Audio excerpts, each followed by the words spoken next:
for today's discussion, we will be solving a problem about random servicing. For the formula, so the probability that machines are down is given below, where P is equivalent to n factorial over m factorial multiplied by the quantity n minus m factorial.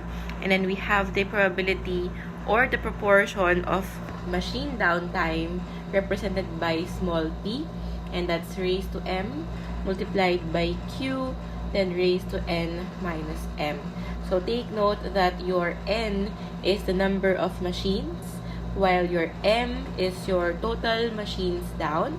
Your p and q represents the proportion of the machines being down and the proportion that machine is up. Now, just take note of the following information. The first one is that the maximum number of operators is equal to the total number of machines. So, in random servicing kasi, so we are testing what is the optimal number of operators that can be assigned to a number of machines within or with the minimum cost. So, ibig sabihin, if we have 3 machines, so yung maximum na pwede kong i-test is 3 operators. Now, we have the following solution steps. Number 1 is to solve for the probability that machines will be down. And this can be represented by the formula that we have just seen a while ago. Second step is to calculate the lost hours, and that is by identifying the number of idle machines, then multiplied by the probability and the available time. Now, usually, available time is given as 8 hours per shift. Now, what is the number of idle machines? Now, for example, we have 1 current machine and 1 operator. So, kapag naging down yung 1 machine, so wala tayong magiging idle na machine since that idle machine can be serviced by the 1 operator. However, if your machines is greater than the operator, or the number of machines is greater than the number of operators, say we have 2 machines na nag-down and then we only have 1 operator, so the operator can only service 1 machine, therefore yung isang machine na down is idle. So, iintayin niyang matapos si operator dun sa machine na isa, then saka siya isa-service. And then, for the third step, is to calculate the available production time, and that is the number of machines multiplied by the operational hours. Now, take note that there will only be lost hours if machines down is greater than the number of operators. So, do not forget that. Next step is to determine the net available production time by getting the difference of your available production time and your total lost hours. Then, fifth step is to determine the hourly average output, which is your net available production time multiplied by the production rate, then divide by the operational hour. So, para makuha natin yung hourly average niya. And finally, we can compute for the total expected cost, or yung TEC, which is represented by K1 plus N times K2 divided by the hourly average output. Now, K1 represents the rate of operator, and then K2 represents the rate of machine. So, these are all expressed in currency format. So, it could be in dollars per hour, in peso per hour, and so on. Now, for this example, so we have 2 operators who are currently assigned to 4 machines that has a capacity to produce 20 units per hour each. Now, these machines are expected to be down 35% of the time. Now, we have to determine how many operators must be assigned if each operator is paid at an hourly rate of $8 per hour and machines run at $40 per hour. Now, the facility operates for 12 hours each day. So, for our solution, we can write the given information. So we currently have 2 operators and we have 4 machines currently. The proportion that machines are down is 35% or 0.35. And then yung Q natin or the complement of P, so that's just 1 minus 0.35, so that will be 0.65. And then the rate of production is given as 20 units per hour. And then yung operator rate daw is $8 per hour, while machine rate is $40 per hour. And we have a total of 12 hours per day for the operation of the facility. Now, for our solution, so we usually have the solution in a tabular form. So, gagawa tayo ng table, which is composed of the following columns. Your machines down, the probability of those machines being down, and then yung lost hours for the 3 given scenarios. Now, again, take note that the maximum number of operators that can be assigned in the line is equivalent to the total number of machines, which is 4 operators or 4 machines. So, since we will be beginning with 2 operators, so si 2 operators ay i-include natin for that test. So, we are just in the decision of hiring 1 more operator, 2 more operators, or remaining with the current na manpower natin of 2 operators. Now, there could be problems that want to assess kung kailangan ko ba yung 2 operators or 1 operator lang. So, minsan, pinapa-assess din yun, baka kailangan mo nang i-lay off or i-fire yung isang operator. So, you can also add another column of testing, only 1 operator ang mag-remain doon sa facility. So, pero for this part, so let's just solve for 2, 3, and 4 operators. Now, for the first column, machines down, so since we have 4 machines, so there could be 5 scenarios available. So, ano yung 5 scenarios na yon? First one is, syempre, kapag walang machine down. So, we can write 0. And then, kapag isa lang yung machine na down, kapag 2, kapag 3, and syempre, kapag 4 na yung machines na down, or lahat sila is down. Now, for the following probability, so we can use the formula that has been shown kanina. So we can plug it in our calculators. So for 0 machines down, so after solving it in our calculators, it will give us a value of 0.179. So we'll just round off. So usually 3 decimal places yung ginagamit. And then let's try for 1 machine down. So that is 0.384. Next is kapag 2 ang down machines. So that's 0.311. And then if there are 3 down machines, that's 0.111. And if lahat sila ay down, the chance of 4 machines down is 0.015. Alright? Now, for the lost hours. So, syempre, if there are no machines down, definitely, there will be no lost hours.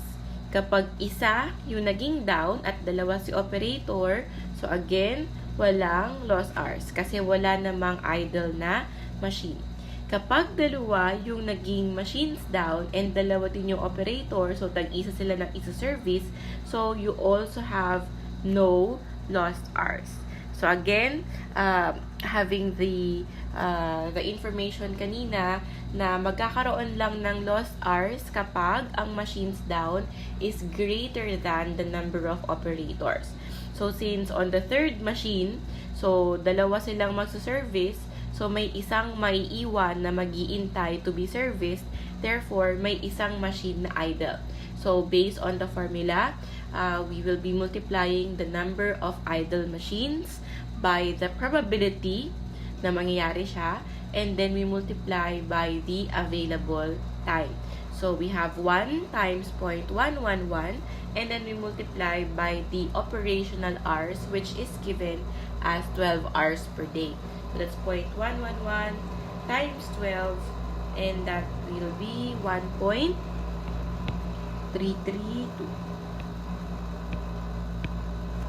Now, kapag 4 na yung machines na down, so therefore, dalawa yung ating magiging idle na machines. So, 2 times the probability of 0.015, and then we multiply by the operational hours of 12. So, your total loss hours is 0.36.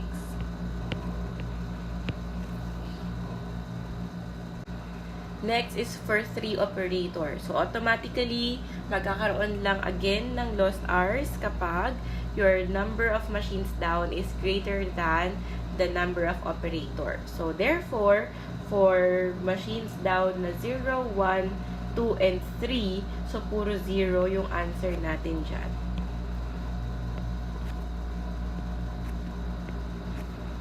And 0. So, magkakaroon lang ng value dun sa pang 4 or 4 machines down. So, isa lang yung ma-idle, and that's 1 times 0.015, and we multiply that by 12. So, that will give us 0.18. And syempre, for the 4 operators, wala na tayong loss hours for all scenarios of machine down. So, we're now complete with our table for the probabilities and the lost hours. Now, the next step is to find the total production time available. So, this is already given as the number of machines multiplied by the operational time of the facility, which is 4 machines multiplied by 12. So, we have a total of 48 hours. So, we want to know ano yung mga total output of each scenario. So, we'll just first compute for the total loss hours for each case. So we have the lost hours. So, for 2 operators, so if we add the value that we have come up with from the table, so that's 1.332 plus 0.36, so that's 1.692. Ang 3 operators naman, that is 0.18, and 4 operators, total loss hours is 0. Next is to compute for the net available production time. So that is net available.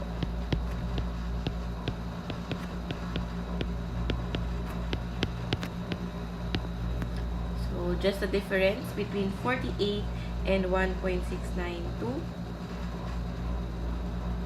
It's 46.308, and then 48 minus 0.18, that's 47.82. And syempre, the net available time for 4 operators, so since 0 naman yung kanyang value, so we have 48 hours. So now that we know the net available time, so we can now compute for the total output of the line from the net available time. So let's write for 2 operators, so yung output niya. So for 2 operators, so we have 46.308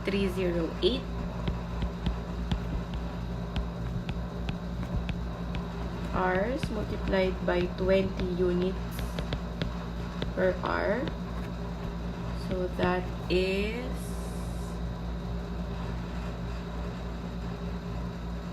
about 926.16.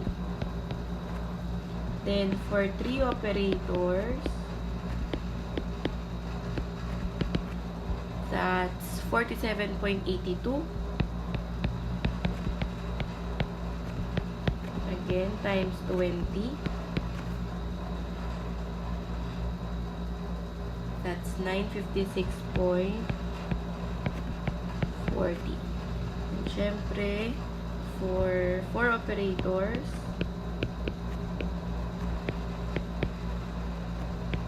so we have 48 hours times 20. You have a total of 960 units. So these are all in units per day. Take note.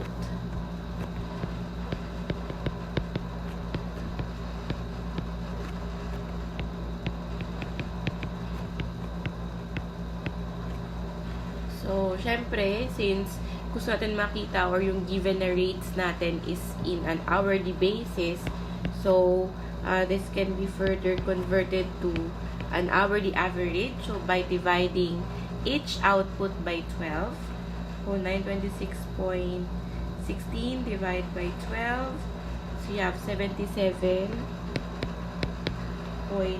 units per hour. So, per hour na siya. Divide by 12, that's 79.7 per hour. And then 960 divided by 12 is 80 units per hour. So we can now proceed with our computation of the total expected cost.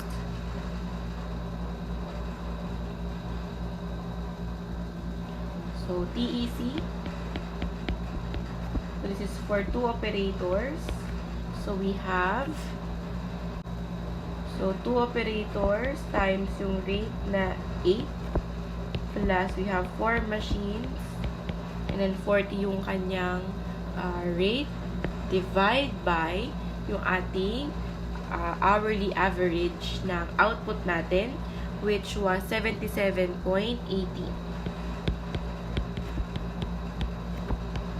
So that will give us a value of, that is $2.28 per unit. Next is yung TEC naman for 3 operators. So, 3 na yung operators multiplied by 8 plus 4 times 40 divide by the hourly average of 79.70. So, that will give us a value of, that's 2.31 per unit. Then, syempre, if we have 4 operators to be hired,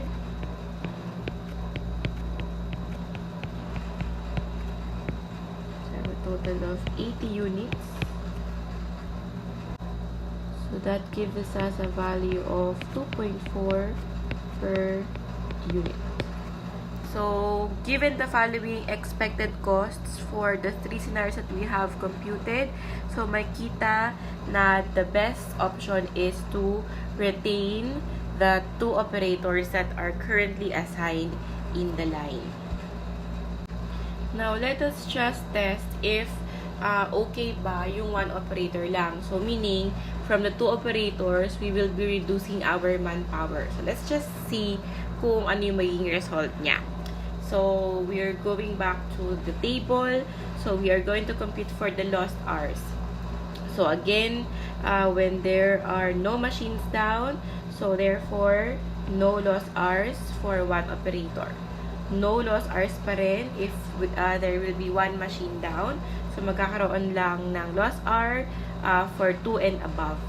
So, pag nangyari yon, so we have 0.311 times 1 machine idle, then we multiply by 12. That's 3.732. Now, kapag tatlo na yung machines na down, so dalawa yung idle machines, then we multiply by the probability of 0.111, and then multiply by the available time of 2.664. And finally, when there are 4 machines down, there will be 3 idle machines, and the probability is 0.015. And again, multiply by the 12-hour available time, that's 0.54. So if you're going to add the 3, with that will give us a total of 6 hours or 6.936 na lost hour. So if that happens, so we can compute for the net available time. So yung net natin will be yung 48 hours minus that value. So that's 41.064. Therefore, your average hourly rate, that's 41.064 times yung 20, then divide by 12, that's 68.44. So therefore, let's just write the answer here for the TEC. Lagyan natin ng konting so TEC ng 1 operator, that's 8 plus 4 machines times 40, then divide by 68.44. So the value is now, so that will give us a value of $2.45 per unit. And again, comparing, so mas maliit pa rin yung 2 operators na naka-assign sa line. So therefore, better option is to keep your current manpower at 2 operators. So that ends the discussion for random servicing.